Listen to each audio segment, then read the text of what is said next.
The Game Awards outrage is getting out of control. The so-called Game Awards is an annual celebration of the so-called best in video gaming, often called the industry's Oscars, blending an awards ceremony with upcoming announcements and entertainment. Hosted by the controversial Geoff Keighley, the show claims to recognise achievements across categories such as Game of the Year, Best Art Direction, esports, that kind of thing. But does it actually manage to do this? With input from industry professionals and fan votes, live music performances and celebrity appearances, the event is a global showcase streamed online to millions. So, what could be wrong with any of this? Well, according to many gamers, everything! Many players are becoming increasingly frustrated with the Game Awards, viewing it as less about genuine recognition of gaming excellence and more about corporate posturing and shameless marketing. The show is little more than a bloated advertisement parade, crammed with painfully obvious ad-heavy segments and an endless barrage of future game promotions. It's almost as if the actual awards are an afterthought, leaving anyone with half a brain to wonder if the event even remembers what it's supposed to be celebrating. Not only are gamers' opinions blatantly brushed aside in favour of corporate drivel and industry politicking, but the recent laughable game nominees and changes to awards criteria such as tweaking eligibility rules reek of shameless favouritism towards certain titles. It's almost as if the organisers are more interested in pleasing their sources of funding than maintaining even a shred of integrity. These blatant cynical tactics are not only increasingly pushing fans away, they lay bare the event's shameless fixation on profits over, actually presenting an award ceremony that feels in any way authentic. So, with all that said, I am Lady Decade. Hit that subscribe button, as this is why the Game Awards are causing outrage. Who gets to decide how good a game truly is? In my opinion, it should be us, the players. This is why user review scores are so important when making informed purchases.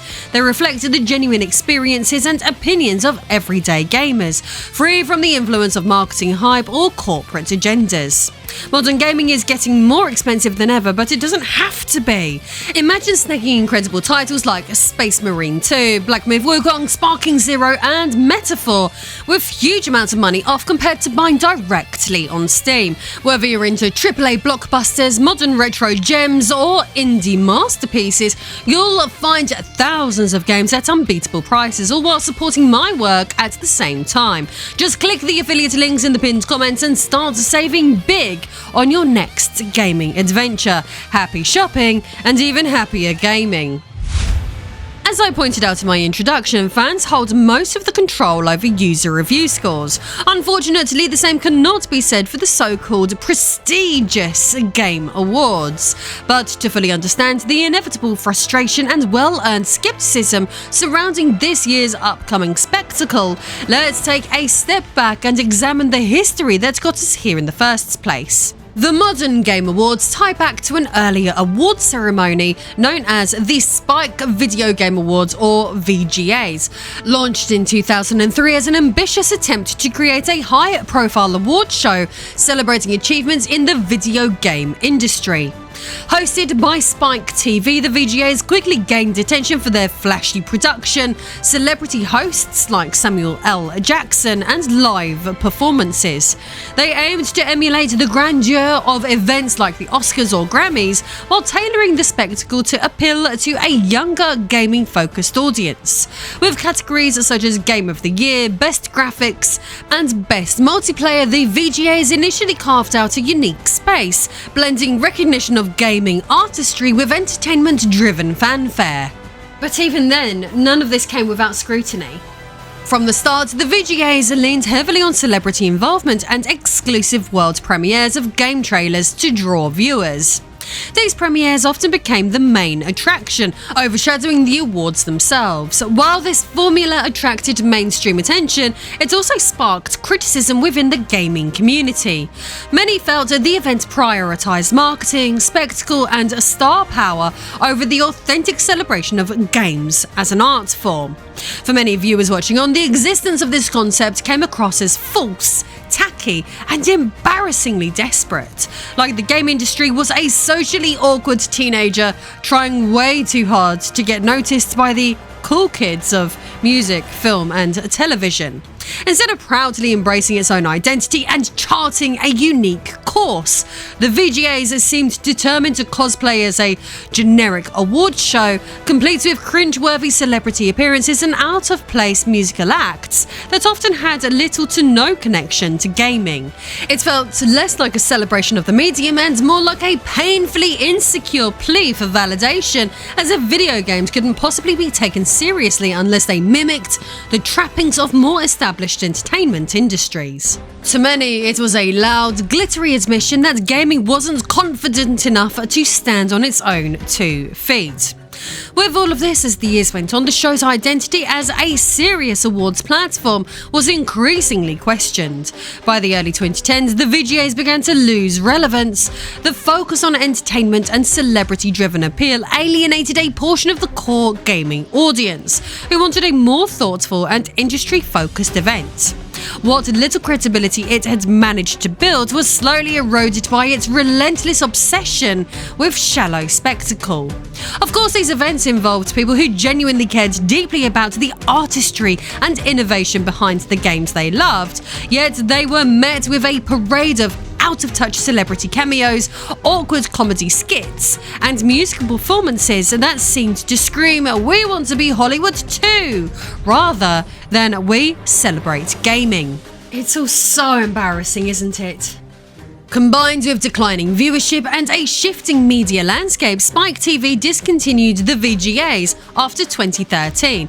But this would not be the end of the Game Awards ceremonies. Far from it, in fact. One individual would step up with a new show allegedly designed to address many of the VGA's shortcomings. The idea was to create a Game Awards that placed a much greater emphasis on gaming culture and achievements while still retaining the excitement of exclusive game announcements along the way. The Game Awards has since become a respected platform, leaving the VGAs as a reminder of an era when gaming was still finding its place in mainstream recognition. This brings us to the Game Awards that exist online today and their producer, the polarising Geoff Keighley. With Spike's permission, Geoff Keighley collaborated with several video game companies to create a groundbreaking show. However, even before this new era began, his morals and ethics had come under fire from gamers, leading many to question whether he was the right person to spearhead such a movement. Early in his career, Keighley had established himself as a prominent figure in video game journalism and event hosting, earning acclaim for his work on Game Trailers TV and his coverage of major industry events like E3. Renowned for his ability to bridge the gap between game developers and their audiences, he became a trusted voice in gaming media. Yet, by 2012, his career faced a significant scrutiny, casting doubt on the reputation he had painstakingly built. I am, of course, referring to the now infamous Dorito Gate.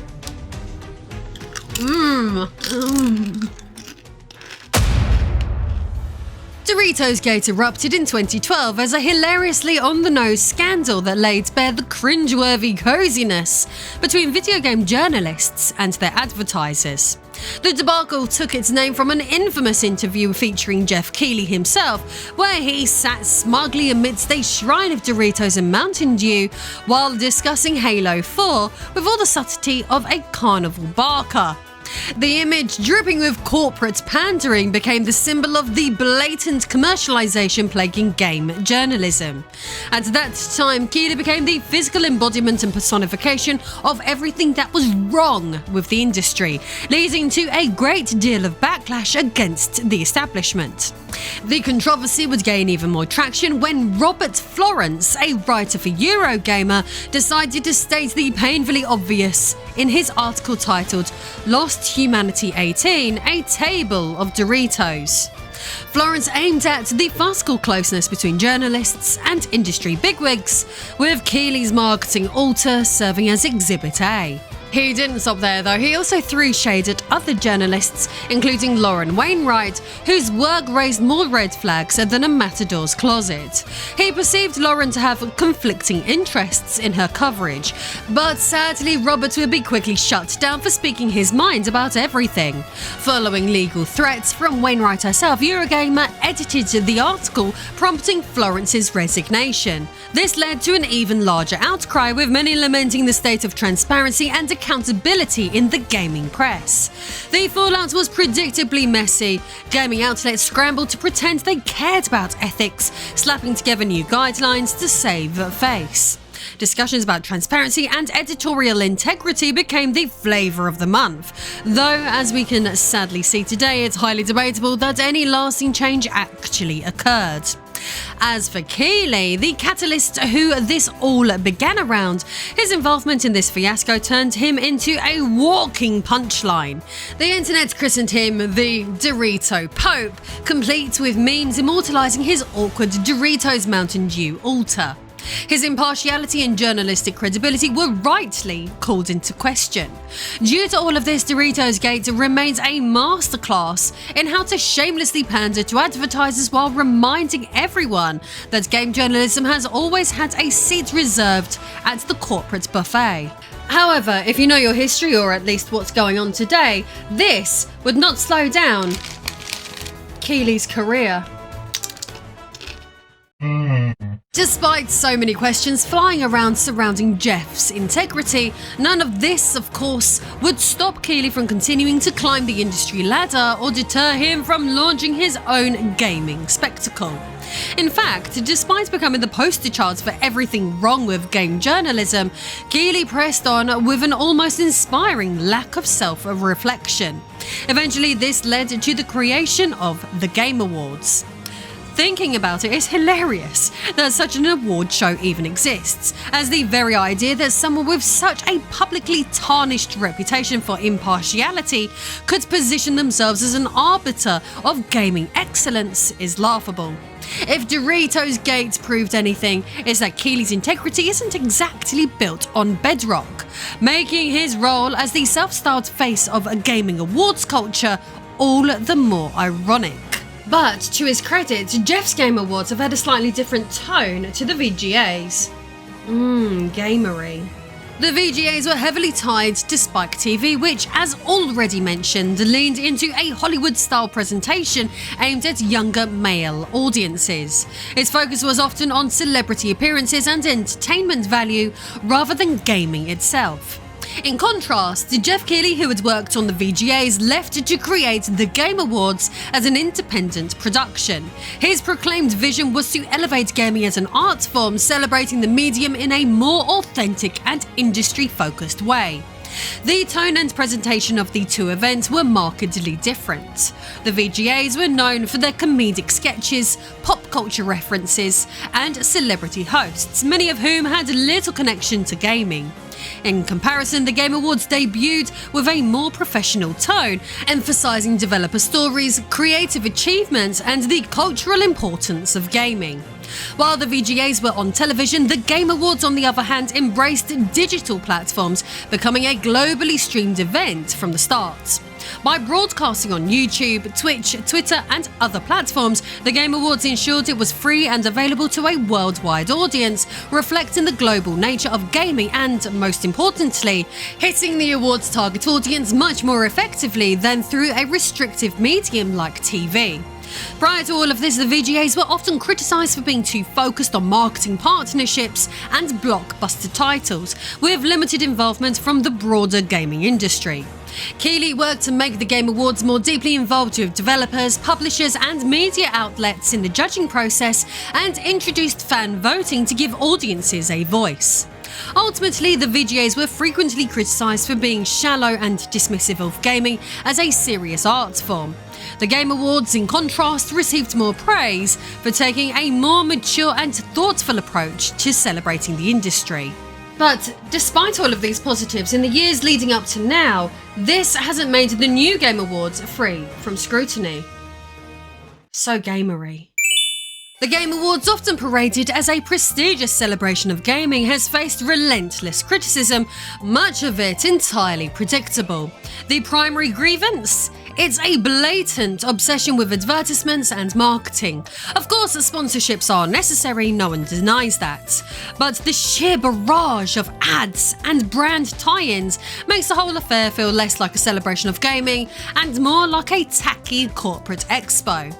Then there's the awkward prioritisation of world premieres over the actual awards.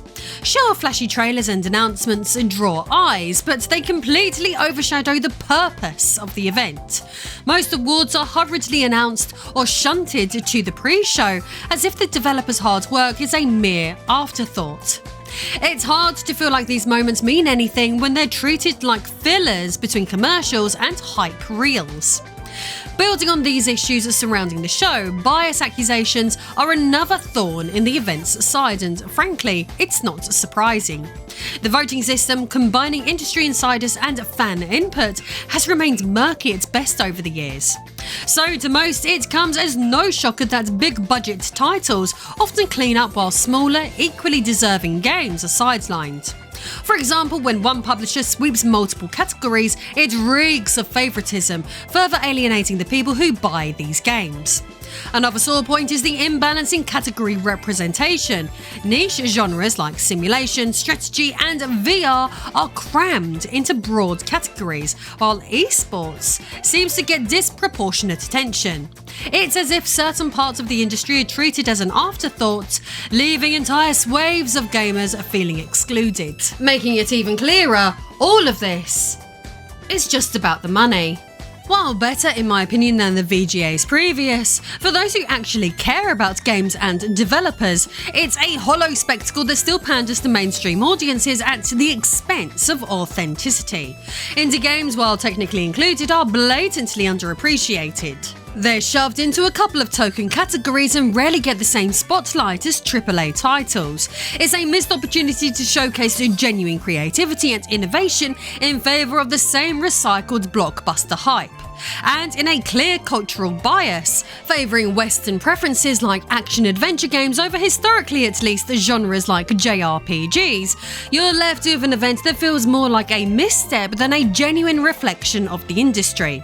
Unfortunately, though, despite its many flaws, people remain drawn to the Game Awards because it's one of the few high-profile events that brings the gaming community together to celebrate the medium on a global stage. For all its commercialization, the event still offers moments of genuine excitement and camaraderie, meaning many still feel the need to tune in. But this year's Game Awards have opened up a fresh can of worms, sparking even more debate and controversy. So let's dig into the latest Game Awards drama. With more red flags surrounding the upcoming awards show than a communist parade on Valentine's Day. Before even taking place, the 2024 ceremony has people talking about it for all the wrong reasons, including discussion around changing the criteria for what can be voted on to be Game of the Year. As of now, all categories are no longer restricted to brand new games released within the year. Expansion packs, new game seasons, DLCs, remakes and remasters are now eligible as well. For example, the Elden Ring Shadow of the Erdtree expansion is included alongside 5 newly released titles as contenders for Game of the Year. Oh, of course, because nothing says Game of the Year quite like throwing expansions, DLCs, remakes and remasters into the mix alongside actual new releases. It's not like the industry is brimming with innovation or anything. Why celebrate fresh, original creations when we can just keep handing accolades to the games that have already had their moment in the sun, right? By all means, let's redefine prestigious to include rehashed content and piggybacking on prior success, because heaven forbid we acknowledge the hard work of developers creating something entirely new. Bravo. That's without even pointing out the obvious. DLCs are not standalone experiences and require the original game to even function. How can something that isn't a complete game, but merely an extension of one, be considered a game in its own right? That's eligible to be Game of the Year. It's absolutely absurd. Adding to the absurdity of this situation, Elden Ring deserves recognition for its exceptional development and the way its content has continually evolved the player experience. It would be a perfect candidate for the best ongoing game category, yet inexplicably, it's completely absent. This glaring omission only makes the list of nominees feel even more nonsensical. Like years prior, there is a bloated number of categories to choose from, further diluting the event's prestige. Instead of creating meaningful and competitive awards, the increasing clutter of categories feels like a scattershot attempt to please AAA publishers while failing to maintain clear, coherent standards. Speaking of clear and coherent standards, the way winners are chosen is downright obnoxious and a slap in the face to gamers everywhere. Instead of giving us, the players, the very lifeblood of the industry, as Keighley so graciously calls us, any meaningful say in which games win, we're tossed a bone in the form of a vote that accounts for a pitiful 10% of the decision. That's right, us. The millions and millions who actually play these games, who invest our time, passion and money into the industry, are reduced to little more than a footnote in the voting process.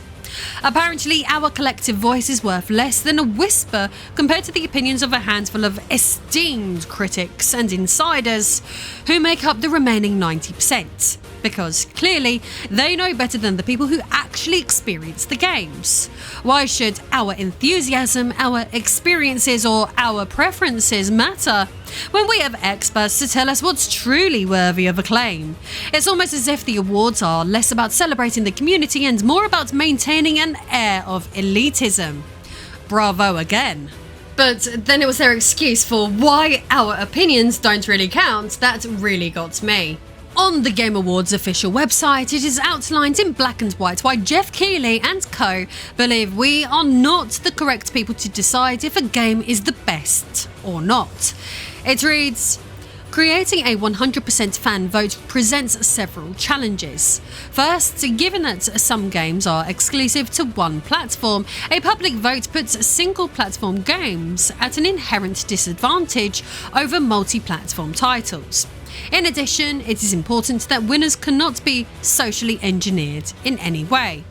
We find that a blended vote is the most credible and authentic way to select winners. Socially engineered? Are you kidding me? That's rich, coming from the same people who hand over the other 90% of the vote to a jury made up of a who's who of gaming review websites, many of which are notorious for being completely out of touch with the people who actually play games. Let's not even pretend that this isn't a setup. The jury consists of over 100 entities, many owned by the same corporate umbrellas. For example, Ziff Davis, a company in which the notorious Black Rock Incorporated holds most of the shares, gets multiple votes through outlets they own, such as IGN, Eurogamer, PC Mag, and very many more. Fandom, another media conglomerate, has the same elite privilege, owning multiple gaming websites that also get votes. So while they lecture us about the dangers of social engineering, they've essentially centralized the decision-making power among a handful of massive companies that dominate gaming media. And these are the people we're supposed to trust to represent our interests. Many of these outlets are widely criticised by gamers for their lack of understanding and connection to the broader gaming community.